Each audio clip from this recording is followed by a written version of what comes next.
Hello,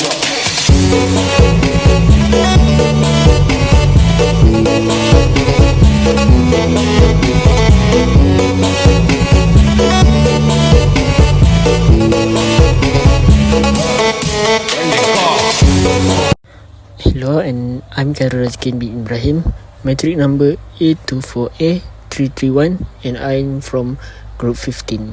So my problem is, how can I calculate the rate of change of volume water in fish pond of a year? And for the mathematic model, we start with the water volume derivative equation. Hello everyone, today we will solve a real life application of derivative using a water volume model for a fish pond. We will determine how the volume of water change over time based on inflow, outflow, rainfall and evaporation. Okay, let's into the problem. Water volume in a fish pond. We want to calculate how the water volume in a fish pond change over time, considering various rates. Follow the given rate. Inflow of water 3000 meter cube per year, outflow of water 2000 meter cube per year, rainfall addition 1000 meter cube of year, and evaporation 500 meter cube per year. From the equation, substitute the given value. For example, 3000 minus 2000 plus 1000 minus 500. So the simplify is 1500 meter cube per year.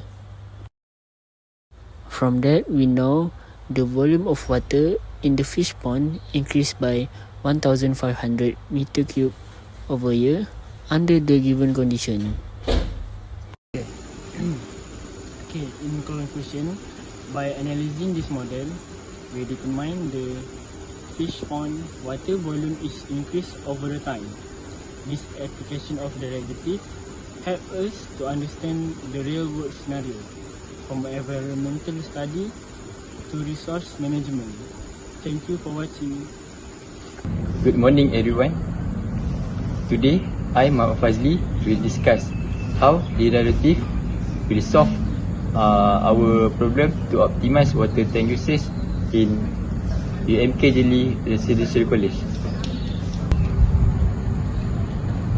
Imagine this, at 5 am, most students are preparing for start their day. Some of them want to take a bath, some of them preparing breakfast. If we don't manage this demand well, the tank will dry and it will making inconvenience. We analyze water consumption patterns using a mathematical model and derivative to find the peak usage time and ensure the tank's efficiency. This residential college has a central water tank with a capacity of 5,000 liters. Water consumption throughout the day is modeled by this function. Here, T represents the time in hours from midnight. Additionally, the tank refills at a constant rate of 200 liters per hour. Our main goal is to find first, the time when water consumption is at its peak. Second, the rate of water usage during this peak. Third, whether the tank can sustain the demand during this time. To find the peak consumption, we calculate the derivative of RT. RT equal to negative 10T plus 50.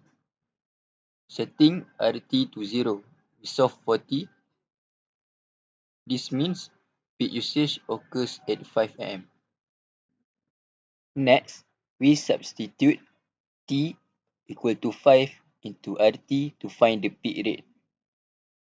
So, the answer is 225 liters per hour.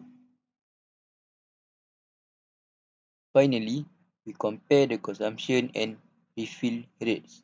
The tank loses water at a net rate of 25 liters per hour. If this peak lasts for 2 hours, the total water loss is 50 liters. With a 5,000 liter capacity, the tank can easily handle this demand without running dry. By using the derivative, we have identified the critical time of peak water usage, that is 5 am. and calculated a maximum consumption rate of 225 liters per hour. This analysis helps us ensure the tank is refilled efficiently and avoids running out of water during peak hours. This solution is not just theoretical, it improves students' daily life by ensuring a consistent water supply even during high demand periods. Thank you for your attention, and I hope this demonstrates how mathematical concepts like derivative can solve real life challenges. I'm the third member of Group 15. My name is Nurina Rosli, E24A334. My problem statement is crowd flow optimization in main hall in Jeli campus using derivative method. First, the main objective of this problem statement is to analyze and optimize movement of crowds in main hall during an event. Secondly, I will apply derivative methods to minimize congestion and maximize efficiency in entry, exit, and internal pathways. Efficient layout design and poorly placed entry and exit point can lead to congestion, which can reduce safety and comfort. Second, this problem statement aims to study how crowd density and flow change over time in space. Last but not least, the goal is to determine optimal layouts and strategies for efficient crowd movement. Last but not least, the key problems to address are: how does crowd density vary with time and position in main hall, rate of change of the space, and what is optimal placement of entry and exit points to minimize congestion and waiting times. So first calculation we need to do for this problem statement is time-based change, which is rate of change over time. If crowd density depends on time t and is given as density t equals to 5t squared plus 3t plus 2. So the rate of change, which is derivative, is p over t equals to 10t plus 3. At t equals to 0, so the density increases by 3 people per minute, while at t equals to 2, the density increases by 23 people per minute. Now we need to calculate the position-based change, which is rate of change over space. If crowd density depends on position x and is given as density x equals to 4x squared plus 2x plus 1. So the rate of change is derived density over derived x equal to 8x plus 2. At x equals to 0, which is near the entrance, the density increases by 2 people per meter, while at x equals to 5, the density increases by 42 people per meter. Next, we move to the optimization, which is we need to minimize the congestion. If congestion is modeled by function of x equals to x power of 3 minus 3x squared plus 2. So the first derivative equation is derive f over derive x equals to 3x squared minus 6x. So solve the equation which is equals to 0. So we will get x minus x equals to 0 or x equals to 2. The second derivative equation is d squared f over dx squared equals to 6x over 6x minus 6. So at x we get 0, so we will get the maximum congestion, which is negative x, while at x equals to 2 we get 6 for minimum congestion. Thus, placing exits or managing crowd flow near x equals to 2 minimize the congestion. So this cube uses derivative method to understand how crowd density changes over time or space and optimize entry and exit placement to minimize the congestion in the main hall. Alright, that's all from me. Next, we move to our fourth member, Hakim. Hello, my name is Muhammad Haikal Hakim bin Zubir. Now I will explain you my problem. My problem is I have 100 meter of fencing to enclose a rectangle IBS. Yes, IBS in UMK. Now, I will show you to determine the dimension of the field that maximize its area. So, I will solve it. So, I will show you the step to solve using derivative. Firstly, you should define the area function. So it is the formula. Let the length of the field be x and the width will be y. The perimeter of the rectangle is 2x plus 2y. equal to 100.